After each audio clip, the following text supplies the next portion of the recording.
Hello बेटा, welcome to my channel. कैसे हो आप सब। आज हम बच्चे यहाँ पे क्लास 7th का चैप्टर नंबर 1 करने वाले हैं, जिसका नाम है न्यूट्रिशन इन प्लांट्स। ये बहुत ज़्यादा इजी चैप्टर है, तो आप बिल्कुल भी ये मत सोचो कि इस चैप्टर में जो बच्चे कंफ्यूज भी हो जाते हैं, आज उनको बहुत ज़्यादा ईजीली ये चैप्टर समझ आ जाएगा। बस आपको करना क्या है, इस चैप्टर को जब मैं समझा रही हूँ तो आपको मेरे वर्ड्स को और एनसीईआरटी बुक को जो मैं स्क्रीन पे आपके सामने शो करूँगी, ताकि आपको बुक में से वर्ड बाय वर्ड समझ आ जाए। आपको पूरा चैप्टर एंड तक समझना है, बिकॉज़ मैं इसमें बहुत इम्पॉर्टेंट क्वेश्चंस आपको बताऊँगी, बहुत इम्पॉर्टेंट लाइंस मार्क करवाऊँगी, आंसर बताऊँगी, और उसके बाद हम इस चैप्टर की एक नोट सीरीज़ भी निकालेंगे, जिसके अंदर आपके सारे इम्पॉर्टेंट क्वेश्चंस कवर हो जाएंगे, चाहे पेपर में कैसे भी क्वेश्चंस क्यों ना आ जाएं। ठीक है बच्चे, चलो शुरू करते हैं। सबसे पहले बच्चा, in class 6 you learn that food is essential for all living organisms. आपने क्लास 6 के अंदर बेटा क्या पढ़ा है कि जो हमारा फूड होता है वो बहुत ज़्यादा असेंशियल का क्या मतलब है यहाँ पे, कि बहुत ज़्यादा इम्पॉर्टेंट होता है, हम उसके बिना नहीं रह सकते। और वो किसके लिए इम्पॉर्टेंट है? लिविंग ऑर्गेनिजम्स के लिए। बच्चा लिविंग बींग्स ही तो फूड खाते हैं ना, ऐसा तो है नहीं कि नॉन लिविंग ऑर्गेनिजम्स या नॉन लिविंग को भी आप कुछ खिला रहे हो। आपका पेन है, आपका पिल्लो है, आपकी बॉटल है, आप उसको तो खाना नहीं खिलाते हो ना। आप सिर्फ फूड किसको खिलाते हो? जो लिविंग ऑर्गेनिजम्स होते हैं। और लाइफ के लिए, इसके लिए कि हम ज़िंदा रह पाएँ ज़्यादा टाइम तक, हम खाने के बिना नहीं रह सकते। ठीक है, आपने किसके बारे में पढ़ा था?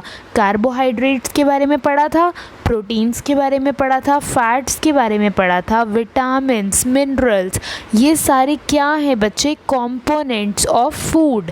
6th क्लास में अगर आपने ध्यान से पढ़ा हो तो बेटा ये सारे हमारे कंपोनेंट्स होते हैं किसके? फूड के। ठीक है, जो खाना हम खाते हैं उसके अंदर बहुत सारी वैरायटी होती है। आप रोटी खाते हो, दाल खाते हो, दूध पीते हो, इन सब में ये थोड़ी है कि सिर्फ विटामिन्स ही होते हैं। मतलब अगर आप रोटी भी खा रहे हो, दाल भी खा रहे हो, तो आपको सिर्फ एक ही चीज़ मिलेगी, ऐसा नहीं होता। हम बैलेंस डाइट भी क्यों खाते थे? ताकि हमें सारे कंपोनेंट्स बच्चे अच्छी तरह से मिल जाएं। Then these components of food are called nutrients and are necessary for our body। फिर आपने क्या पढ़ा था कि इन सारे कंपोनेंट्स को बच्चे हम क्या बोलते हैं? हम बोलते हैं कि ये हैं न्यूट्रिएंट्स। ठीक है, and these are very very important for our body. तो बच्चे ये बहुत इम्पॉर्टेंट है, तो आप इसको अंडरलाइन कर लो। क्वेश्चन आता है व्हाट आर न्यूट्रिएंट्स। ठीक है, the components of food are called nutrients which are very essential for our body. तो बच्चे ये इम्पॉर्टेंट है, इसको मार्क कर लो। ठीक है, नेक्स्ट पे आओ। All living organisms required food. देखो, जितने भी लिविंग ऑर्गेनिजम्स हैं, चाहे वो एनिमल्स हैं, प्लांट्स हैं, ह्यूमन बींग्स हैं, हर किसी को बेटा फूड चाहिए ही चाहिए। पर जो प्लांट्स होते हैं ना, वो अपना खाना खुद बनाते हैं। आपने कभी देखा है कि आप कभी किसी प्लांट को जाके शाम को खाना खिला रहे हो, रोटी सब्जी खिला रहे हो? बल्कि हम तो प्लांट से रोटी सब्जी लेते हैं, है ना। जो हमें प्लांट्स तो खाना देते हैं, तो वो खुद कैसे खाना बनाते हैं बच्चे? प्लांट्स अपना खाना खुद बनाते हैं। यहाँ पे सिंथेसाइज का मतलब है कि वो खुद बनाते हैं, they make their food themselves. पर जो एनिमल्स होते हैं, कोई भी आप एनिमल का नाम ले लो, कोई भी एनिमल, चाहे उसमें ह्यूमन बींग्स क्यों ना हो बच्चे, ह्यूमन बींग्स भी अपना खाना खुद नहीं बना सकते। हम खाना किससे लेते हैं? हम खाना लेते हैं प्लांट से। और किससे लेते हैं? एनिमल से। ठीक है, तो आप ये बात देखो कि इनडायरेक्टली या डायरेक्टली हम सब किस पे डिपेंडेंट हैं? प्लांट्स पे। ठीक है, तो अगर प्लांट्स ही नहीं होंगे तो हमें बच्चे खाना कैसे मिलेगा?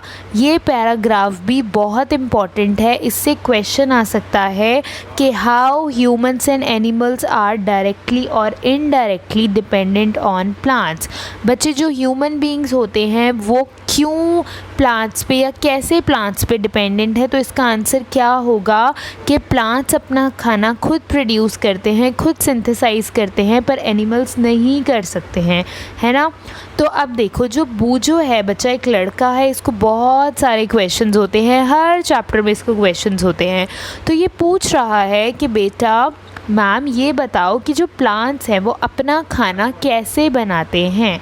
ठीक है, तो हम इसका आंसर आगे करेंगे। पहले हम समझ लेते हैं कि ये चैप्टर में और इम्पॉर्टेंट क्या बात हो रही है। देखो बच्चे, mode of nutrition in plants, ठीक है, mode of nutrition in plants.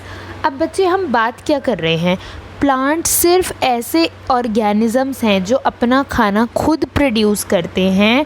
बस उनको क्या चाहिए होता है, वाटर चाहिए होता है, कार्बन डाइऑक्साइड चाहिए होता है और मिनरल्स चाहिए होते हैं। बच्चे जो हम खाद वगैरह डालते हैं, आपको पता है ना प्लांट्स में हम डालते हैं, तो बच्चे वो आसपास की सराउंडिंग से ही कार्बन डाइऑक्साइड, वाटर, ये सब वो ले लेते हैं।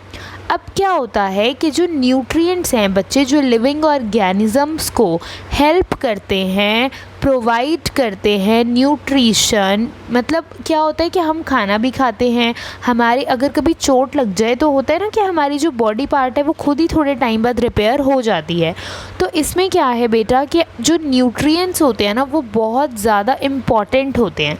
ठीक है, अब देखो पहले हम पढ़ते हैं कि न्यूट्रिशन क्या होता है। Nutrition is the mode of taking food of an organism, ठीक है, and its utilisation by the body. ठीक है, अब न्यूट्रिशन क्या होता है इस बात को समझो।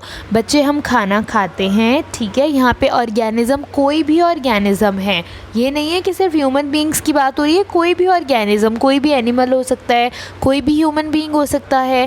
तो अब वो क्या कह रहे हैं कि बच्चे न्यूट्रिशन क्या है, जिस मोड से, मतलब जिस तरह से कोई ऑर्गेनिज़म खाना खाता है और उसके बाद उसको यूटिलाइज़ करता है बॉडी के लिए, मतलब उसको यूटिलाइज़ करता है किसके लिए, बॉडी के लिए, उसको हम कहते हैं न्यूट्रिशन। ठीक है, तो आपको न्यूट्रिशन का मतलब समझ आ रहा है कि हमने कोई खाना खाया और हमने किस तरह से वो खाना खाया और किस तरह से हमें न्यूट्रिशन मिल रहा है ताकि हमारी बॉडी उसको यूटिलाइज़ कर पाए, उसको यूज़ कर पाए, इसको हम कहते हैं न्यूट्रिशन। अब देखो, the mode of nutrition in which organisms make food themselves from simple substances is called autotrophic. बेटा वेरी इंपॉर्टेंट, ऑटोट्रॉफिक, हेट्रोट्रॉफिक, ये दो वर्ड पहले तो आप मेरे से समझ लो बिकॉज इस पर क्वेश्चन आता ही आता है। देखो बेटा, जो ऐसे ऑर्गेनिजम्स होते हैं जो अपना खाना खुद बनाते हैं सिंपल सब्सटेंसेस को यूज़ करके, उनको हम कहते हैं ऑटोट्रॉफिक। मतलब क्या होता है कि वो दूसरों पे डिपेंडेंट नहीं होते हैं। ऑटोट्रॉफिक का कौन सा एग्जाम्पल होगा बच्चे, प्लांट्स, जो प्लांट्स होते हैं ना वो अपना खाना खुद बनाते हैं। ऑटो का मतलब होता है सेल्फ और ट्रॉफ्स का मतलब होता है बच्चे नरिशमेंट, जो अपना नरिशमेंट खुद कर सकते हैं, अपने आप को खुद न्यूट्रिशन प्रोवाइड कर सकते हैं, उनको हम कहते हैं ऑटोट्रॉफिक। तो प्लांट्स को हम क्या बोलेंगे, ऑटोट्रॉफ्स। ठीक है, पर बच्चे जो एनिमल्स होते हैं और जो ऑर्गेनिजम्स होते हैं जो प्लांट्स पे डिपेंडेंट होते हैं, जो खाना अपने आप नहीं बना सकते, उनको हम क्या बोलते हैं, हेट्रोट्रॉफ्स। तो आपको ये बात समझ आई कि ऑटोट्रॉफिक और हेट्रोट्रॉफिक में क्या फ़र्क होगा, या ऑटोट्रॉफ्स और हेट्रोट्रॉफ्स में क्या फ़र्क होगा। जो अपना न्यूट्रिशन, अपने आप को नरिश खुद कर लें, सेल्फ इंडिपेंडेंट हो, अपना खाना खुद बना लें, उनको हम बोलेंगे ऑटोट्रॉफिक। और जो ऑर्गेनिजम्स दूसरों पे, मतलब कि प्लांट्स पे डिपेंड करते हैं, उनको हम कहते हैं हेट्रोट्रॉफ्स। हेट्रो का मतलब होता है अदर। अब पहेली भी बच्चा, एक लड़की है, वो अपने क्वेश्चंस इंटरेस्टिंग से पूछती रहती है। वो कह रही है कि why our body can not make food from carbon dioxide, water and minerals. ये तो बहुत जेन्युइन क्वेश्चन है कि बच्चे जब प्लांट्स खुद बना सकते हैं तो हम खुद क्यों नहीं बना सकते हैं। हम भी ले लेते हैं कार्बन डाइऑक्साइड, पर बच्चा क्या हम कार्बन डाइऑक्साइड लेते हैं? हम तो ऑक्सीजन लेते हैं ना, वो भी प्लांट से। Now we may ask where the food factories of plants are located. बच्चा देखो, अब ये बात बहुत इम्पॉर्टेंट है जाननी कि जो खाना बनता है बेटा प्लांट्स के अंदर वो क्या हर जगह बनता रहता है? मतलब मैम लीफ में भी बनता रहता है, रूट में भी बनता रहता है, स्टेम में भी बनता रहता है, क्या हर जगह बनता रहता है?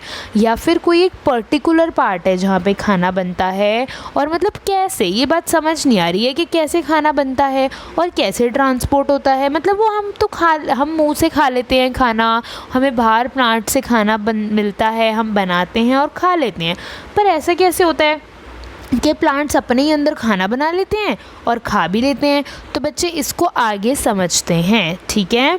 अब देखो, बहुत इम्पॉर्टेंट है बच्चे photosynthesis food making process in plant. बच्चा देखो, यहाँ से बहुत इम्पॉर्टेंट बात शुरू होती है। मैं आपको इम्पॉर्टेंट पॉइंट्स हाईलाइट कराती जा रही हूँ। पहले न्यूट्रिशन क्या होता है, मोड ऑफ न्यूट्रिशन क्या होता है, न्यूट्रिएंट्स क्या होते हैं, ऑटोट्रॉफ्स क्या होते हैं, हेट्रोट्रॉफ्स क्या होते हैं, और अब फोटोसिंथेसिस क्या होता है। बच्चे ये बात याद कर लो कि leaves are the food factories of plant. खाना हमेशा लीव्स में बनता है, पत्तों में बनता है प्लांट्स की, ठीक है। इसलिए बहुत इम्पॉर्टेंट है कि जो भी रॉ मटेरियल है बेटा वो लीफ के पास पहुंचना बहुत ज़्यादा ज़रूरी है। जो वाटर और मिनरल्स होते हैं बच्चा, आप कभी क्या लीफ को पानी देते हो? पानी आप किसको देते हो? मिट्टी को देते हो ना बच्चे। तो जो वाटर है, जो मिनरल है, जो सॉइल के पास होते हैं बच्चे, वो कौन एब्जॉर्ब करता है? ज़मीन के अंदर कौन होता है? पत्ते या फिर रूट्स होती हैं? तो बच्चा सॉइल के अंदर हम खाद किस में डालते हैं? मिट्टी में डालते हैं। मिट्टी के अंदर कौन होती हैं? रूट्स होती हैं। तो बच्चे वो जो रूट्स हैं वो ट्रांसपोर्ट करती हैं सारे वाटर और मिनरल्स को जो सॉइल के अंदर प्रेजेंट है। कहाँ पे, कहाँ देती हैं? लीव्स को देती हैं, ठीक है। तो बच्चे वाटर और मिनरल्स कौन देता है? रूट्स देती हैं सॉइल से एब्जॉर्ब करके लीव्स को। और कार्बन डाइऑक्साइड बच्चा कहाँ से मिलती है?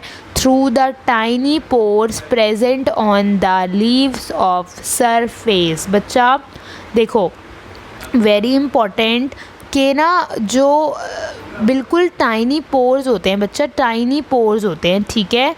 तो इनमें छोटे छोटे लीव्स के ऊपर ना छोटे छोटे गोले होते हैं जिनको हम स्टोमेटा कहते हैं, ठीक है। अब देखो, पहले हम ये वाला पार्ट पढ़ते हैं कि ये होता क्या है। आप ये बात समझो कि हम सेल्स किसको कह रहे हैं, ठीक है। You have seen the buildings of made of BRICS, ठीक है। आपने ऐसी बिल्डिंग्स देखी हैं जो ब्रिक से बनी है बच्चे, ईंटों से बनी होती है।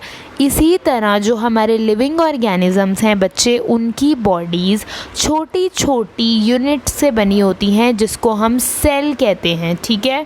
मतलब आप मान लो एक एक ब्रिक से हमारा लिविंग ऑर्गेनिजम्स की बॉडी बनी होती है, ठीक है। सेल्स को हम माइक्रोस्कोप के नीचे भी देख सकते हैं। कुछ ऑर्गेनिज़म एक सेल से बने होते हैं, मतलब मान लो एक ही ईंट से पूरा ऑर्गेनिज़म बना हुआ है। कुछ ऑर्गेनिज़म बहुत ज़्यादा सेल से बने होते हैं, ठीक है।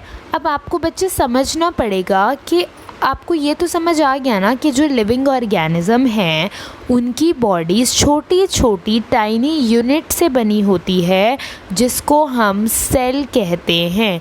जैसे एक पूरा घर एक एक ईंट से बनता है, ऐसे एक पूरी बॉडी छोटे छोटे सेल से बनती है।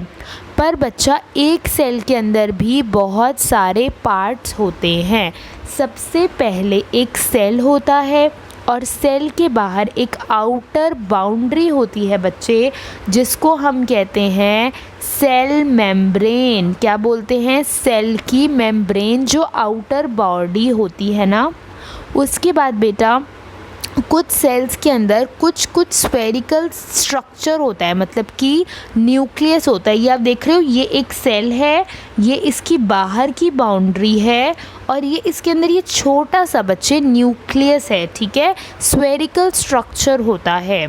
और यही न्यूक्लियस बच्चे जब जेली लाइक सब्सटेंस से सराउंडेड होता है तो हम उसको साइटोप्लाज्म कह देते हैं। अब आप 3 चीज़ें मेरे से दोबारा से सुनो।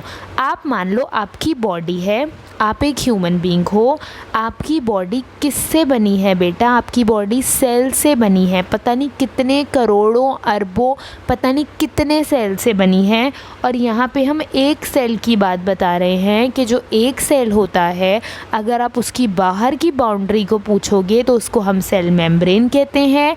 सेल के अंदर एक स्फेरिकल स्ट्रक्चर होता है जिसको हम न्यूक्लियस कहते हैं, और वो जो न्यूक्लियस है वो बहुत जेली लाइक सब्सटेंस से फिल होता है जिसको हम साइटोप्लाज्म कहते हैं। ये वाला पूरा पार्ट बहुत इम्पॉर्टेंट है, क्वेश्चन आता ही आता है, ठीक है। अब आपने पहले क्या पढ़ा था कि फोटोसिंथेसिस क्या होता है, और यहाँ पे आप पढ़ रहे हो कि स्टोमेटा क्या होता है। अब आपको सेल के बारे में तो बताना था ना बेटा कि सेल्स क्या होते हैं। प्लांट्स में भी सेल्स होते हैं, एनिमल्स में भी होते हैं, हर किसी में सेल्स होते हैं, ठीक है। अब बूझो ये जानना चाहता है कि वाटर और मिनरल्स रूट से लीव्स तक कैसे आते हैं, ठीक है। अब देखो बच्चा, हम आगे पढ़ते हैं। वाटर और minerals are transported to the leaves by the vessels which run like pipes throughout the root, stem, branches and leaves. बच्चा, जो वाटर और मिनरल्स है ना, वो क्या होता है, छोटी छोटी वेसल्स होती हैं प्लांट्स के अंदर भी। जो अब जैसे आपका घर है, आपके घर में पानी क्या बेटा, पूरे घर में ही आपके पानी होता है? पानी तो आपके ऊपर एक टैंकी आपने लगा रखी होती है, कुछ एक स्टोरेज है, आपका एक बॉक्स होता है जहाँ पे पानी होता है। आप मोटर चलाते हो तो बच्चा पाइपलाइन बिछाई हुई है ना आपने पूरे घर में। पाइपलाइंस हैं जहाँ से पानी आता है ना, टैप्स के अंदर पानी आता है। आप नीचे फर्स्ट फ्लोर पे हो, चाहे ग्राउंड फ्लोर पे हो, चाहे ऊपर हो, चाहे बाथरूम में हो, चाहे किचन में हो, पानी तो हर जगह आता है। तो वो कैसे आता है? आपने पाइपलाइंस बिछाई हुई है ना वाटर की। तो बेटा प्लांट्स में भी ऐसे ही होता है। जब आप वाटर और मिनरल सॉइल में डालते हो तो वो कैसे ट्रांसपोर्ट होता है? वेसल से ट्रांसपोर्ट होता है, जो पूरे ब्रांचेस में फैली हुई है, स्टेम में फैली हुई है, और एक कॉन्टीन्यूस पाथ में, मतलब एक रास्ता है जहाँ से वो प्रॉपरली न्यूट्रिएंट्स पत्तियों तक पहुँच जाते हैं। और इस रास्ते को बच्चे हम बोलते हैं वेसल्स। आपसे पूछा जाएगा कि वेसल्स क्या होते हैं। आप इसके बारे में और ज़्यादा पढ़ोगे चैप्टर 11 के अंदर, ठीक है। अब देखो, जो पहेली है वो पूछ रही है कि ऐसा क्या स्पेशल होता है पत्तियों के अंदर जो सिर्फ वो खाना बना सकती हैं और कोई नहीं। अब ये भी बहुत इम्पॉर्टेंट क्वेश्चन है बेटा। देखो, लीव्स के अंदर एक ग्रीन कलर का पिगमेंट होता है जिसको हम क्लोरोफिल कहते हैं। आपने देखा है लीव्स ग्रीन कलर की होती हैं, मोस्टली लीव्स ग्रीन कलर की होती हैं। वो ग्रीन कलर क्यों होता है? बिकॉज़ लीव्स के अंदर एक ग्रीन कलर का पिगमेंट होता है जिसको हम क्लोरोफिल कहते हैं।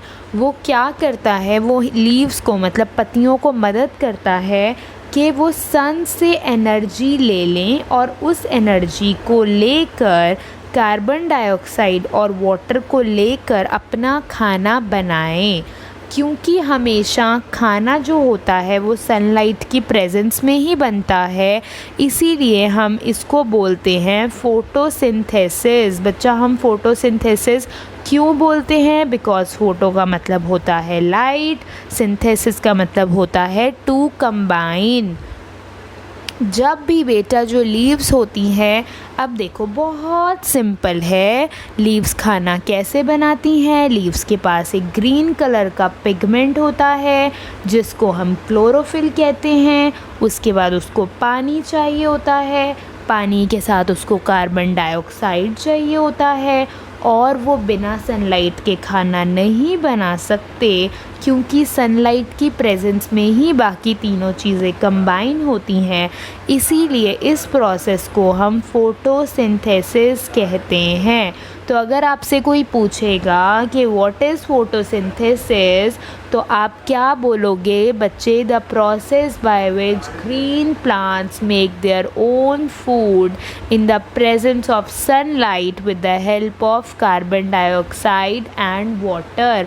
4 चीज़ें बहुत इम्पॉर्टेंट हैं बेटा, chlorophyll, sunlight, carbon dioxide and water. These are very important for the process of photosynthesis। क्या आपको ये बात समझ आ गई बेटा? ये बहुत ज़्यादा यूनिक प्रोसेस है, बहुत ज़्यादा यूनिक प्रोसेस है, बिकॉज़ जो आपकी जो सन की एनर्जी, ऐसा तो है नहीं कि आप सन में जाके खड़े हो जाओ और आपका पेट भर जाएगा। हो सकता है क्या ऐसा? हमारे साथ तो नहीं हो सकता। पर बेटा ये जो सोलर एनर्जी है ना, ये लीव्स कैप्चर कर लेती हैं और अपना खाना बना सकती हैं। That is why sun is the ultimate source for all living organism. बच्चे क्यों सन है? अब आप थोड़ा दिमाग लगाओ अपना कि सन को ही हम क्यों कह रहे हैं कि अल्टीमेट सोर्स है एनर्जी का। मान लो सन ही नहीं है तो लाइट ही नहीं है, लाइट ही नहीं है तो प्लांट्स खाना नहीं बना सकते, बिकॉज फोटोसिंथेसिस तो लाइट में होता है। अगर प्लांट्स खाना नहीं बना सकते तो हम क्या खाएंगे? जो मैंगो है, पोटैटो है, ओनियन है, ये सब खाना हमें प्लांट से ही तो मिलता है। अगर प्लांट्स ही खाना नहीं बनाएंगे तो हम क्या खाएंगे? तो फिर आपको लगता है कि लाइफ हो सकती है? एक चेन चलती है ना पूरी। सनलाइट की वजह से फ़ोटोसिंथेसिस होता है, फ़ोटोसिंथेसिस की वजह से, मतलब फ़ोटोसिंथेसिस तो वही है ना कि खाना अपना खुद बना रहे हैं प्लांट्स। जब प्लांट्स खाना बनाते हैं तो उसको हम खाते हैं, तभी तो हम ज़िंदा रहते हैं। तो क्या आप सोच सकते हो कि बिना फ़ोटोसिंथेसिस के अर्थ के ऊपर लाइफ हो सकती है? क्या आपको लगता है सन के बिना हम ज़िंदा रह सकते हैं? सन नहीं होगा, प्लांट्स नहीं होंगे, प्लांट्स नहीं होंगे, खाना नहीं बनेगा, खाना नहीं बनेगा, हम नहीं खा पाएंगे, एनिमल नहीं खा पाएंगे। जब कोई खा ही नहीं पाएगा खाना तो फिर क्या होगा बेटा? इसलिए जो सन है वो अल्टीमेट सोर्स है किसका? एनर्जी का। ठीक है, अब आगे बढ़ते हैं। अगर फ़ोटोसिंथेसिस नहीं हुआ तो बेटा कोई भी खाना नहीं खा पाएगा और इसलिए हम सर्वाइवल नहीं कर पाएंगे। ठीक है, और ये देखो आप कि जो हमें ऑक्सीजन देता है वो कौन देता है? प्लांट्स ही तो देता है। और वो भी कैसे होता है? फ़ोटोसिंथेसिस के टाइम पे ही तो होता है। अगर फ़ोटोसिंथेसिस ही नहीं हो रहा है तो बच्चे लाइफ ही पॉसिबल नहीं है। ठीक है, और एक और बात है जो इस ब्लू पैराग्राफ में लिखी है कि बिसाइड लीफ कुछ ऐसे प्लांट्स हैं जिसमें भाई पत्ती नहीं होती है। अब जैसे कैक्टस है मान लो, उसमें तो कांटे हैं, तो भाई क्या मतलब वो खाना नहीं बनाएंगे? बनाते हैं। कुछ प्लांट्स में ऐसा होता है कि लीव्स को छोड़कर जो फ़ोटोसिंथेसिस है वो किसी और ग्रीन पार्ट में खाना बनता है, जैसे ग्रीन स्टेम में बन गया, ग्रीन ब्रांचेस में बन गया। पर ये कुछ पार्ट्स में ही होता है और कुछ प्लांट्स में ही होता है। नॉर्मली सारे प्लांट्स में सिर्फ लीफ ही खाना बनाती है। पर जैसे आप देखो डेज़र्ट है ना, डेज़र्ट के अंदर ऑलरेडी पानी इतना कम है बच्चे, और अगर लीव से इतना पानी स्टोमेटा से भी उड़ेगा ट्रांसपिरेशन की वजह से। ट्रांसपिरेशन क्या है कि भाई आपका जो पानी है वो लॉस होता है ना। जो लीव्स हैं उन पे जो स्टोमेटा है, छोटे छोटे पोर्स हैं, उनकी मदद से पानी उड़ता है। अगर आप कभी बहुत सुबह उठो 4-5 बजे, आप पत्तियों पे देखोगे छोटे छोटे ड्रॉपलेट्स होते हैं वाटर के, तो वो क्या हो रहा होता है कि वाटर लॉस हो रहा होता है प्लांट से। पर बच्चे डेजर्ट में तो पानी ही नहीं है, इतना कम पानी है। अगर वो इतना लॉस करेंगे तो नहीं चल सकता, बिकॉज उनको भी इतना पानी नहीं मिलता। तो वहाँ पे कैक्टस होंगे और और वो लीव्स क्या होती हैं, छोटी छोटी, मतलब कैक्टस या स्पाइन टाइप बन जाते हैं। उनसे क्या होता है, पानी का लॉस कम होता है, पर बच्चा खाना तो बनाना है, तो इसीलिए वो उनकी स्टेम में या ब्रांचेस में बन जाता है। ठीक है, अब इसके आगे बच्चा वो कह रहा है कि ये सब प्रोसेस हो कैसे रहा है। देखो, जब फोटोसिंथेसिस होता है तो क्लोरोफिल जिसके अंदर, मतलब जो सेल में होते हैं लीव्स के, क्लोरोफिल किसके अंदर होता है, लीव्स के सेल में। उसके बाद सनलाइट होता है, उसके बाद कार्बन डाइऑक्साइड और वाटर, ये सबको हम यूज़ करते हैं और उसके बाद हमारी ये इक्वेशन बन जाती है। That is very important for the point of examination कि खाना कैसे बनता है, फोटोसिंथेसिस कैसे होता है। बार बार आपको यही बात समझाई जा रही है कि 4 चीज़ें चाहिए। क्लोरोफिल लीफ के सेल के अंदर होते हैं, वाटर और मिनरल सॉइल में होते हैं जो रूट्स ऊपर ट्रांसपोर्ट करती हैं, लाइट हमें सन से मिलती है, और कार्बन डाइऑक्साइड भी चाहिए। ठीक है, तो बेटा जब हम क्या करते हैं, हमें ज़िंदा रहने के लिए ऑक्सीजन चाहिए, वी इनहेल ऑक्सीजन, और हम बाहर क्या निकालते हैं, कार्बन डाइऑक्साइड। प्लांट्स के साथ क्या है, उल्टा है, उनको ज़िंदा रहने के लिए कार्बन डाइऑक्साइड चाहिए जिससे वो अपना खाना बनाएं, और वो वापस क्या देते हैं, ऑक्सीजन देते हैं।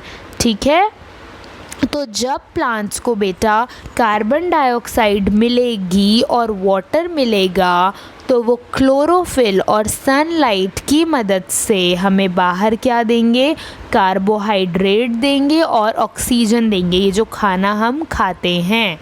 ठीक है, ये डायग्राम बहुत इम्पॉर्टेंट है, आपको आ सकता है ये डायग्राम दे देंगे, लेबलिंग आ सकती है, बोला जा सकता है कि डायग्राम बनाओ जो फोटोसिंथेसिस शो कर रहा हो, इक्वेशन आ सकती है कि what is the equation and explain this. तो दिस इज़ वेरी इंपॉर्टेंट, जो मैं मार्क करा रही हूँ वो आपको याद करना है। ठीक है, अब देखो इसके बाद बेटा क्या है, ये आपको एक डायग्राम दिया हुआ है, इसमें लीफ तो हमारी ऐसी होती है, ये इतनी तो लीफ होती है, पर अगर इसको आप माइक्रोस्कोप में देखोगे तो बेटा ये बहुत बड़ी है। इसके अंदर गार्ड सेल होते हैं, स्टोमा होता है, स्टोमेटल ओपनिंग होती है। ठीक है, तो आपको ये डायग्राम लेबलिंग के लिए तो आ ही सकता है, पर बच्चे आप में इसको याद रखना है कि हर लीफ के अंदर भी गार्ड सेल्स होते हैं, स्टोमा होता है, स्टोमेटल ओपनिंग होती है जहाँ से छोटे छोटे पोर्स खुलते हैं, स्टोमेटा खुलता है। ठीक है, ये बात आपको समझ आई, ये डायग्राम समझ आया। अब इसमें बताया हुआ है कि ड्यूरिंग द प्रोसेस, जब प्लांट्स खाना बना रहे हैं तो वो बच्चे ऑक्सीजन देते हैं। ऑक्सीजन वो सिर्फ तभी दे सकते हैं जब सनलाइट है, वो खाना बना रहे हैं, फोटोसिंथेसिस चल रहा है। और the presence of starch in leaf indicates the occurrence of photosynthesis.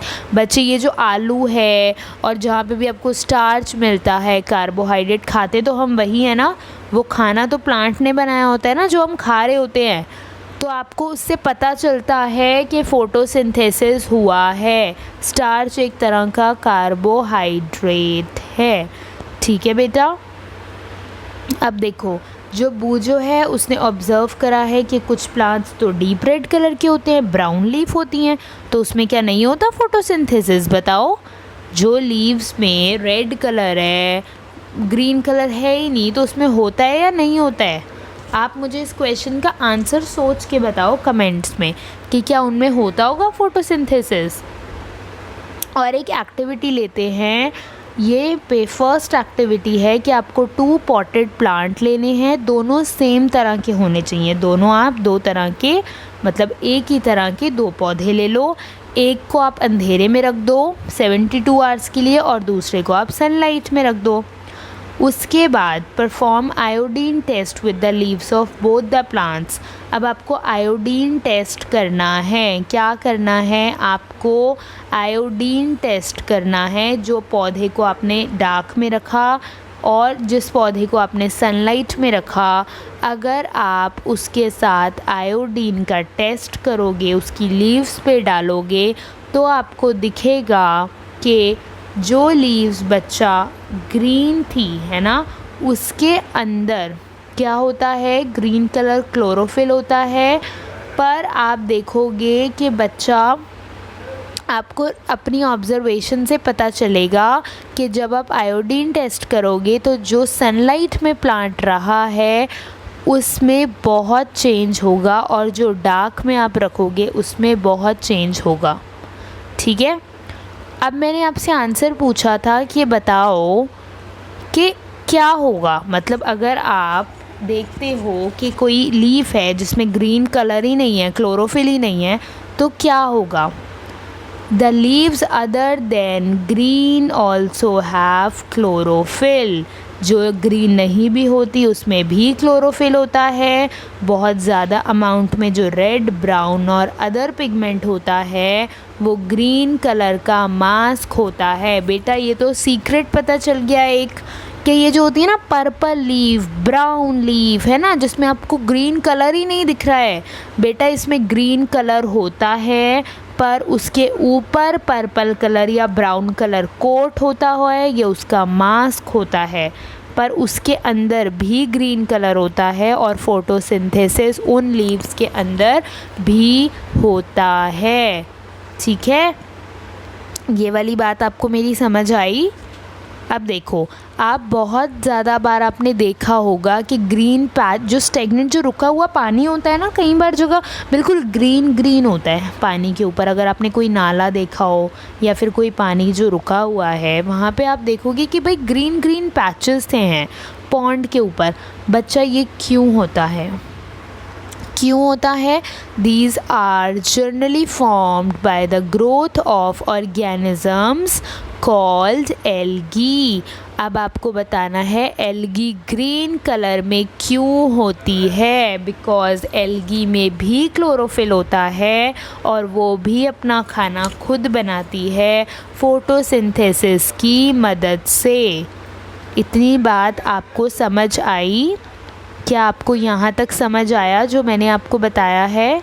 देखो, सबसे पहले हमने बात किया न्यूट्रिशन इन प्लांट्स। न्यूट्रिशन हमने पढ़ा न्यूट्रिएंट्स क्या होते हैं। तो भाई जो खाना हम खाते हैं उसके अंदर बहुत सारे कंपोनेंट्स होते हैं जिसको हम न्यूट्रिएंट्स कहते हैं। उसके बाद हमें जो खाना हमने खा लिया, अब भाई हम देखते हैं कि हम किस तरह से खाते हैं, हम दूसरों से लेते हैं या हम खुद बनाते हैं। तो जिस तरह से हमारा मोड होता है, जो हमारा प्रोसेस होता है, उसको हम देखते हैं कि भाई हम क्या करते हैं, मतलब हम किस तरह से खाना खा रहे हैं। तो न्यूट्रिशन हमारा वो तरीका है जिससे हम खाना खाते हैं, या तो हम खुद बना सकते हैं या हम दूसरों से ले सकते हैं। दो टाइप के मोड होते हैं, एक ऑटोट्रॉफिक होता है, एक हेट्रोट्रॉफिक होता है। ऑटोट्रॉफिक जो अपना खाना खुद बना लें और हेट्रोट्रॉफिक जो दूसरों पे डिपेंडेंट हों। उसके बाद हमने पढ़ा कि फ़ोटोसिंथेसिस क्या होता है। तो बच्चे, जो प्लांट्स हैं वो अपना खाना खुद बनाते हैं। किस प्रोसेस से बनाते हैं? फ़ोटोसिंथेसिस से बनाते हैं। उसके बाद हमने पढ़ा कि प्लांट्स में और हर लिविंग ऑर्गेनिज्म में सेल होते हैं। हमारी बॉडी छोटे छोटे सेल से बनी होती है। हर एक लिविंग ऑर्गेनिज्म सेल से बना होता है और उसके पार्ट्स हमने देखे कि सेल का जो बाहर का पार्ट होता है, जैसे आप एक बाउंड्री लगा दो तो उसको हम सेल मेम्ब्रेन कहते हैं। सेल के अंदर का छोटा सा स्फेरिकल पार्ट को हम न्यूक्लियस कहते हैं और उस स्फेरिकल पार्ट जिससे एनक्लोज्ड होता है उसको हम साइटोप्लाज्म कहते हैं। उसके बाद लीव्स पे छोटे छोटे पोर्स होते हैं जिसको हम स्टोमेटा कहते हैं। फिर हमने पूरा देखा कि फ़ोटोसिंथेसिस किस तरह से होता है। मैंने आपको सारे इम्पॉर्टेंट क्वेश्चंस बता दिए हैं। मैं इसके नोट्स वीडियो भी बनाऊंगी। ये तो मैं आपको बहुत एक्सप्लेन कर रही हूँ ना चैप्टर। इसके बाद हम एक शॉर्ट वीडियो भी बनाएंगे जिसमें सिर्फ आपके इम्पॉर्टेंट पॉइंट्स होंगे और इम्पॉर्टेंट क्वेश्चंस होंगे। ठीक है, उसके बाद आपको मैंने पूरा डायग्राम बताया, इक्वेशन बताई। और अब हम बात कर रहे हैं कि एक्टिविटी अगर आप देखोगे कि आप एक को सनलाइट के बिना रखना और एक को सनलाइट के साथ रखना और फिर उस पे आयोडीन की ड्रॉप्स डाल के देखना, तो आपको पता चलेगा डिफरेंस। और फिर ये क्वेश्चन था कि क्या मैम सिर्फ ग्रीन लीव्स ही खाना बनाती हैं, तो ऐसा नहीं है, जो लीव्स दूसरे कलर की भी होती हैं वो भी खाना बनाती हैं, बस उस पर मास्क होता है। जैसे अगर आप अपने मुंह के ऊपर मास्क लगा लोगे तो मुंह तो पीछे आपका है ही ना, तो खाना तो बनेगा ही बनेगा, ठीक है। और फिर एक बात हुई कि ये जो एल्गी है, मतलब रुके हुए पानी पे ये जो आप एल्गी देखते हो ग्रीन कलर का, कुछ आप देखते हो कि पानी पूरा ऊपर से ग्रीन ग्रीन हो रहा है, उसको हम एल्गी कहते हैं। और एल्गी भी अपना खाना खुद प्रोड्यूस करती है फोटोसिंथेसिस की मदद से, ठीक है। अब बेटा इसके बाद हमारी आगे बात आती है synthesis of plant food other than carbohydrates. क्या प्लांट सिर्फ कार्बोहाइड्रेट्स ही प्रोड्यूस करते हैं और कुछ नहीं करते? देखो हम यहाँ देखेंगे कि the carbohydrates are made of carbon, hydrogen and oxygen. They are used to synthesize other components of food such as proteins and fats. देखो बेटा कार्बोहाइड्रेट में 3 चीज़ें होती हैं, कार्बन होता है, हाइड्रोजन होता है और ऑक्सीजन होता है। ये किस काम आता है? सिंथेसाइज करने के, जो खाने के कंपोनेंट हैं उसको सिंथेसाइज करने के काम आता है। मतलब जो बाकी चीज़ें भी है ना, हम उनको किस तरह से यूज़ करते हैं, कार्बोहाइड्रेट्स बहुत इम्पॉर्टेंट है। पर जो प्रोटीन्स होते हैं ना वो नाइट्रोजनस सब्सटेंस होते हैं, मतलब उसके अंदर नाइट्रोजन होता है। तो अब हम ये जानना चाहते हैं कि भाई देखो कार्बोहाइड्रेट्स हमें सब खाना जो है वो मिलता ही प्लांट से है, और बहुत सारी चीज़ों में बहुत कुछ होता है, प्रोटीन्स होते हैं, कार्बोहाइड्रेट्स होते हैं, फैट्स होते हैं, पर नाइट्रोजन भी होता है किसी सब्सटेंस में। तो अब वो नाइट्रोजन कहाँ से मिलता है? प्लांट्स को कहाँ से मिला नाइट्रोजन? अगर आप याद करो ये बात तो आपने पहले भी पढ़ा होगा कि जो नाइट्रोजन है वो प्रेजेंट होता है प्लांट के अंदर गैसियस फॉर्म में। गैसेस है ना बहुत सारी, ऑक्सीजन, कार्बन डाइऑक्साइड, नाइट्रोजन, ये सारी क्या हैं? गैसेस हैं। तो बेटा जो नाइट्रोजन है वो बहुत अबेंडेंस में है एयर के अंदर, पर जो प्लांट हैं वो खुद एब्जॉर्ब नहीं कर सकते नाइट्रोजन को, वो अपने आप एब्जॉर्ब बेटा नहीं कर सकते हैं। जो सॉइल है उसमें कुछ ऐसे बैक्टीरिया होते हैं जो इस गैस को बेटा सॉइल के अंदर रिलीज़ करते हैं। देखो सॉइल हमारी है, उसके अंदर कुछ बैक्टीरिया हैं, वो बैक्टीरिया इस गैस को जो नाइट्रोजन है इसको यूजेबल फॉर्म में करते हैं, मतलब इस तरह से कन्वर्ट कर देते हैं गैस को ताकि जो सॉइल है वो उसको यूज़ कर पाए। और ये प्लांट्स के साथ जो वाटर जब हम डालते हैं तो सॉइल में जो बैक्टीरिया हैं उनकी मदद से वाटर के साथ मिल जाते हैं। आपने देखा है जो हम खाद डालते हैं, फार्मर भी तो ऐसे वो डालते हैं जिसके अंदर नाइट्रोजन होता है। बच्चे देखो नाइट्रोजन तो चाहिए ही है, पर प्लांट्स खुद वो नहीं ले सकते, तो वो कैसे लेंगे? तो वो ऐसे लेंगे कि सॉइल के अंदर कुछ ऐसे बैक्टीरिया होंगे जो नाइट्रोजन को चेंज कर देंगे इस तरह से कि वो पानी के साथ नाइट्रोजन मिक्स होके प्लांट्स के पास पहुंच जाए, ताकि प्लांट्स को जो नाइट्रोजन चाहिए वो ले पाएँ और उसके बाद प्रोटीन्स और विटामिन्स भी बना पाएँ। आपने जब फार्मर्स को देखा है, हम देखते हैं कि यार ये फर्टिलाइजर्स क्यों ऐड कर रहे हैं, मतलब क्या ज़रूरत पड़ गई कि ऊपर से भी आप खाद डाल रहे हो, पानी भी डाल रहे हो, है ना?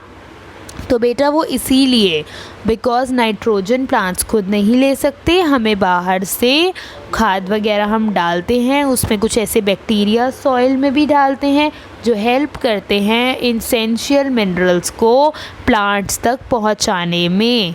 पर वो अपने आप खाना तो है नहीं कि आपने रोटी खिला दी, तो इसलिए जब आप पानी डालते हो तो वो सारे मिनरल्स पानी के साथ मिक्स होते हैं और फिर पहुंच जाते हैं प्लांट तक, ठीक है।